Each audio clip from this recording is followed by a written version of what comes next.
Good morning guys, how are you doing?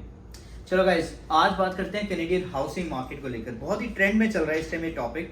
Rate of interest जैसे जैसे बढ़ते जा रहे हैं ना, और घरों के रेट गिरते जा रहे हैं, हर कोई कंफ्यूज हुआ है कि कैनेडियन हाउसिंग मार्केट का कुछ फ्यूचर है भी या नहीं है। मुझे कनाडा में आए हुए 5 साल हो गए। 2018 में मैं यहाँ पर आया था। यहाँ पर आकर हमने पहले अपना एक घर लिया 2019 में, उसके बाद फिर एक और घर लिया, उसके बाद फिर उस घर को सेल किया, अब तीसरा घर लिया। सो इस पूरी जर्नी में ना, I have seen so many changes in this market. इसी मार्केट में घरों के प्राइसेस जमीन से ऐसे ऊपर गए थे और फिर ऐसे नीचे भी आ गए, and same rate of interest भी ऐसे नीचे गए थे और फिर जूम करके ऊपर भी आ गए। अब जब घरों के रेट बढ़ रहे थे ना, तो जिनके पास ऑलरेडी घर थे वो तो बहुत खुश थे। इनफैक्ट इन्वेस्टर्स भी। रीफाइनेंसिंग तो बड़ी कॉमन चीज थी। लोगों ने फ्लिपिंग भी करी है, मतलब एक प्री कंस्ट्रक्शन में घर बुक कराया, उसकी क्लोजिंग अभी आई नहीं है, उससे पहले ही उस घर को प्रॉफिट में सेल कर दिया। So that's how people made money during that time. But अभी टाइम चेंज हो चुका है। मार्च 2022 में बैंक ऑफ कनाडा ने first time rate of interest hike किया था। तब से लेकर अब तक रेट ऑफ इंटरेस्ट बढ़ता ही जा रहा है, बढ़ता ही जा रहा है, बढ़ता ही जा रहा है। पिछले 2 रिविजन्स में उन्होंने रेट ऑफ इंटरेस्ट नहीं बढ़ाया, मार्केट ने फिर जंप लिया। बट अब चांसेस हैं कि जो नेक्स्ट रिव्यू है ना, which is on 7th of June, rate of interest दोबारा बढ़ सकता है। यस, बढ़ सकता है। वी कैन नॉट टेल कि 0.25 बढ़ेगा या 0.5 बढ़ेगा, बट चांसेस हैं, स्ट्रॉन्ग चांसेस है कि बढ़ेगा जरूर। अब आप में से जो लोग उस टाइम मार्केट में थे, मतलब जो घर ढूंढ रहे थे या फिर घर अपना सेल कर रहे थे, उनको तो पता होगा उस टाइम मार्केट कैसे थी। सेलर्स अपनी मर्जी का प्राइस लगाकर घर बेच रहे थे, फिर भी बायर्स रुक नहीं रहे थे। रेट ऑफ इंटरेस्ट इतने कम थे कि सबको ये लगता था कि यार इस रेट ऑफ इंटरेस्ट में घर थोड़ा महंगा भी ले ले तो क्या फर्क पड़ता है यार।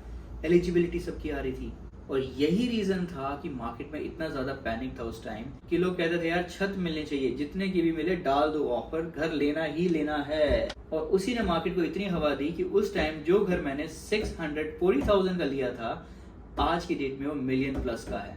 एंड ये सिर्फ मेरी स्टोरी नहीं है, बहुत सारे लोग हैं जिनकी सेम स्टोरी होगी। चलो हम पास्ट की बातें नहीं करते, बात करते हैं प्रेजेंट की। अभी मार्केट में क्या चल रहा है। वो जो उस टाइम पैनिक था ना, वो एक डिफरेंट तरह का पैनिक था, बट आज की डेट में भी मार्केट में फिर से पैनिक आया हुआ है। घरों के प्राइसेस फिर से गिर रहे हैं, रेट ऑफ इंटरेस्ट तो बढ़ते जा रहे हैं, रुकने का नाम ही नहीं ले रहे हैं। अब क्या सोल्यूशन क्या है यार इस चीज का? आपको क्या लगता है जो इंटरेस्ट रेट बढ़ा रहे हैं, is it because of the real estate market? क्या ये इसका रियल रीजन है? नहीं। बैंक ऑफ कनाडा कभी भी रियल एस्टेट मार्केट या किसी भी एक पर्टिकुलर मार्केट को लेकर ना अपने डिसीजन नहीं लेता। तो ये जो रेट ऑफ इंटरेस्ट बढ़ रहा है ना, it's not related to the real estate crisis. तो इस चीज को ना समझना बहुत जरूरी है कि इस तरह की मार्केट में हमें एज अ बायर कैसे रिएक्ट करना चाहिए। तो आज इस वीडियो में हम इसी बात को डिस्कस करेंगे। So let's start mortgage talk with Vikas. आप सभी व्यूअर्स का एक बार फिर से बहुत बहुत स्वागत है मॉर्गेज टॉक विद विकास। और अमित, जैसे आप बात कर रहे थे अभी कि रेट ऑफ इंटरेस्ट के बारे में और बढ़ सकते हैं, किस तरीके से मार्केट एकदम इंक्रीज लिया और मार्केट डिक्रीज हुई। आज मेरा मूड कुछ मतलब कोई टेक्निकल बात करने का नहीं है। पिछले एक हफ्ते में ना बहुत सारे क्लाइंट से ऐसे मिला कि जिनके जो पुराने डिसीजंस थे, जिन्होंने अपने डिसीजंस पिछले 1.5 साल के अंदर लिए थे, और आज उनको जो कॉन्सिक्वेंसेस अपने डिसीजंस के जो फेस करने पड़ रहे हैं वो बहुत टफ है। कई बार तो ऐसा लगता है कि पहुंच से बाहर भी है। तो आज मैं अपने दिल की बात और मन की बात आप सब व्यूअर से करना चाहता हूं कि जब हम रियल एस्टेट या प्रॉपर्टी परचेज करते हैं और जब हम घर बाय करते हैं, तो हर बार मैं कहता हूं कि किन किन चीज़ों का ध्यान रखना है। हम सुनते भी हैं और बहुत से पॉडकास्ट भी हैं और यूट्यूब चैनल्स भी होंगे और बहुत सारी इंफॉर्मेशन भरी पड़ी है एग्जैक्टली। बट हम भूल जाते हैं एग्जैक्टली एक चीज़ को हम भूल जाते हैं कि हम कौन हैं, हमारी कैपेसिटी क्या है और किस तरीके से हमने स्टेप बाय स्टेप आगे चलना है। हम क्या करते हैं कि लैडर की ना 3-4 एकदम जो स्टेयर्स हैं उसको एकदम से छलांग मार के ऊपर चढ़ना चाहते हैं। अच्छी बात है, आप छलांग मार सकते हैं, लेकिन ऊपर अपना बैलेंस कैसे बनाना है, फिर उस तरीके से उसको मेंटेन और सस्टेन कैसे करना है, वहां पे हम चूक जाते हैं। लेकिन मैं सोच रहा था कि घर, हमें जरूरत क्या है घर की? जरूरत आन पड़ी, अगर मैं बिल्कुल मतलब पत्थर के युग में जाऊं तो हमें घर की जरूरत थी प्रोटेक्शन से। किन चीजों की प्रोटेक्शन से? नेचर से, बरसात, हवा, पानी, एक्सेस रेन और जानवरों से। तो धीरे धीरे धीरे हमने छोटे छोटे अपने आशियाने बनाने शुरू किए। उसके बाद कुछ टेक्निकल चीज़ें हमने सीखी, मल्टीपल स्टोरी। आज की डेट में तो मॉडर्न एरा में तो जैसे बुर्ज खलीफा ही देख लें आप, एक एग्जांपल, राइट। तो टेक्निक इतनी आगे पहुंच गई है। तो इसी तरीके से हमें जो घर की ज़रूरत है, कहाँ से एक सिक्योरिटी के लिए हमें छत की ज़रूरत थी, चार दीवारी की ज़रूरत थी। आज हमने उस घर को हम एक उस लेवल पे ले गए हैं कि पेंट हाउस भी ले रहे हैं, आप कोई मैंशन ले रहे हैं, तो एक स्टेटस सिंबल भी मिल गया। घर को अपनी ज़रूरत के हिसाब से लें। मेरे पास कम से कम 5 या 6 क्लाइंट्स ऐसे आए हैं अमित, जिनमें 2 साल पहले बहुत सब कुछ अच्छा चल रहा था, और अब क्या हुआ, अब मतलब चादर से बाहर पैर फैलाने वाली जो बात है वो अब सच हो रही है, क्योंकि रेट ऑफ इंटरेस्ट इतना बढ़ गया है, इन्फ्लेशन इतनी बढ़ गई है कि खर्चे चलाने और खर्चों को मैनेज करना बड़ा मुश्किल हो गया है। तो एक चीज मैं आज दिल से ये बात करना चाहता हूँ कि आप भी अपने आप से सोचें। एक हमें एक आशियाना चाहिए जहां पे हम अपने सपने बुने, उनके ऊपर क्रिएटिविटी के साथ काम करें और फाइनेंशियली आगे बढ़ें, अपनी पर्सनल लाइफ में भी आगे बढ़ें, बहुत कुछ सीखें लाइफ में। लाइफ का मकसद यही है कि इसको एक्सप्लोर करो, इसको एक्सप्लोर करके इससे कुछ सीखो और आगे बढ़ते रहो। ये 2 चीजें इफेक्ट नहीं करनी चाहिए आपकी जब घर बाय करते हैं। एक, आपके मन की शांति, पीस जिसको हम कहते हैं, और जिसके बारे में बहुत बड़ी बड़ी बातें करते हैं, और दूसरी हैप्पीनेस, खुशी। वो तभी आती हैं जब हम फाइनेंशियली बड़े स्टेबल होते हैं।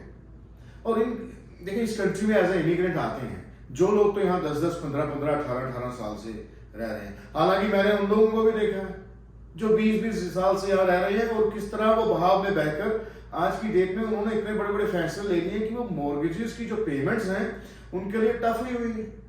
आज मैं अभी किसी क्लाइंट से बैठा हुआ था के साथ, तो 2 मिलियन की परचेज करनी है किसी क्लाइंट ने, और 6.5 लाख डाउन देना है। उसके बावजूद जो मंथली पेमेंट है वो ऑलमोस्ट 7,000 के आसपास बैठी हुई है, और $7,000 means 12-72, 12-7-84, 84,000 plus property tax. Like आपकी इनकम का इतना बड़ा चंक वो घर आपको ले जाएगा। आज की डेट में ठीक है मल्टीपल ऑफर्स हैं, पर आप एक समझे ना कि आपने जो घर लेना है उसमें 5 दिन की फाइनेंसिंग लेनी है। वो आपका पहले तो राइट बनता है, राइट, और आपको 5 दिन फिर सोचने के मिल जाते हैं। एग्जैक्टली अगर किसी ने घर बेचना है, अब मल्टीपल ऑफर्स में आप खुद वो कंडीशन हटा रहे हैं। हालांकि बहुत सारे रियल एस्टेट एजेंट मेरे साथ एग्री नहीं होंगे कि भाई मार्केट जो मल्टीपल ऑफर्स के अंदर अगर आपकी ऑफर्स को स्ट्रॉन्ग बनाना है तो 5 डेज फाइनेंसिंग उठाओ। हाँ, आप अपनी ऑफर तो स्ट्रॉन्ग बना रहे हैं, लेकिन आपने जो मॉर्गेज लेनी है उसके बारे में क्या सोचा है कि कितनी मंथली पेमेंट बैठनी है आपकी, आपके ओवरऑल खर्चे कितने बैठने हैं। कम से कम वो 5 दिन का कुशन तो चाहिए ना हमें। अब वो आपके ऊपर डिपेंड करता है। अगर सभी बायर्स अपने हिसाब से चले 5-5 दिन की कंडीशंस लगा के, तो क्यों नहीं एक कुशन मिलता है। बिल्डर से भी जो परचेज करते हैं तो वो 10 दिन का कूलिंग ऑफ पीरियड देते हैं। जो चीजें रह गई हैं उनकी नॉलेज लें और उनको समझें एग्जैक्टली कि हाँ मेरा इतना खर्चा बैठ रहा है और ये मुश्किल हो जाएगी भाई। और जब आप प्रोडक्ट चूज करते हैं, मैंने अभी देखा है कि जब प्राइम लो था हर कोई वेरिएबल रेट चाह रहा था। क्यों चाह रहा था? आप अपने आप से पूछिए। क्योंकि प्राइम था 2.45, एवरेज डिस्काउंट था उसमें 0.5%, आपको 1.95 पे मॉर्गेज मिल रही थी, और आपको वेरिएबल इसलिए चाहिए था क्योंकि आपकी मंथली पेमेंट लो रहती। क्या आपने वेरिएबल रेट के बारे में पीछे देखा है कि इट्स अ प्राइम बेस, और prime is not only real estate related, prime is related to the overall economy. बहुत सारी चीजें देखनी पड़ती हैं। बैंक ऑफ कनाडा को जब वो इंक्रीज या डिक्रीज करते हैं प्राइम रेट को, या ओवरनाइट रेट जिसको हम बोलते हैं, आप सबको समझाया भी गया था, लेकिन उस वक्त क्या होता है कि हम आंखें बंद कर लेते हैं। ये एक सच्चाई है, और ये आज मैं दिल से कहना चाहता हूं, हम सच्चाई को देखकर आंखें बंद कर लेते हैं। अगर हमें अपार्टमेंट एक सुख दे सकता है, 2 बेडरूम 2 वॉशरूम अपार्टमेंट है, स्टार्टिंग वहां से कर लीजिए।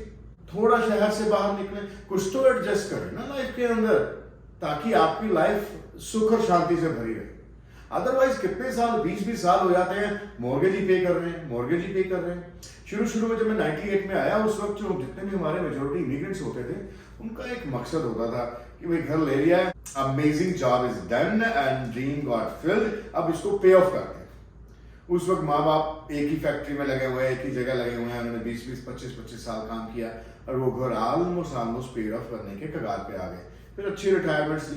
तो बाद में जब एक कंसेप्ट आया, जब हमारे पास कुछ एक्स्ट्रा सेविंग्स शुरू होनी लगी, तो बेस्ट वे क्या है? मेजोरिटी ऑफ हमारे जो इमिग्रेंट्स हैं वो बॉन्ड्स को, म्यूचुअल फंड्स को और स्टॉक्स को इतना ज़्यादा तरजीह भी नहीं देते हैं, क्योंकि इतनी हमें समझ नहीं, मुझे भी नहीं है ऑनेस्टली। अगर मुझे स्टॉक्स के बारे में जानकारी लेनी है तो मैं किसी से पूछूंगा। अब हमारे पास ले दे के रह जाती है एक चीज कि चलो 4 पैसे एक्स्ट्रा है, प्रॉपर्टी दूसरी ले लेते हैं, ठीक है। लेकिन आज की डेट में उसका कैप रेट क्या है? कैप रेट में उसकी रिटर्न क्या है? क्या जिस अमाउंट में आपने वो बाय की है और उसकी जो रिटर्न आ रही है, क्या आपकी जेब से पैसे जा रहे हैं कि नहीं जा रहे? क्या हम अंधाधुंध बस ऑफर डाल के भी एक घर हो गया, 2 हो गए, 3 हो गए, क्या ऐसे ही चलेगा? कब तक चलेगा ये? तो मैं चाहता हूं कि आप इस चीज को सोचें, और इसके अलावा कोई क्वेश्चन हो तो डेफिनेटली आप मुझसे कांटेक्ट कर सकते हैं 416-887-3861। मैं नेगेटिव बात नहीं कर रहा हूं मैं आज सच के ऊपर बात कर रहा हूं। नेगेटिव मैं हूं ही नहीं, लेकिन एक एनालाइज करनी, हम एनालाइज करना भूल गए। हमें एक एक चीज जो फाइनेंस से रिलेटेड तो एनालाइज करनी पड़ेगी, क्योंकि that is the important part. पैसा कहीं ना कहीं से आसमान से तो बरसेगा नहीं, हमें कमाना पड़ेगा। तो हमें पता है कि हमारी कैपेसिटी क्या है कमाने की। बहुत सारी चीजें होती हैं बेसिकली। देखिए, पैसा हो तो घर एक नहीं 10 खरीद लें आप।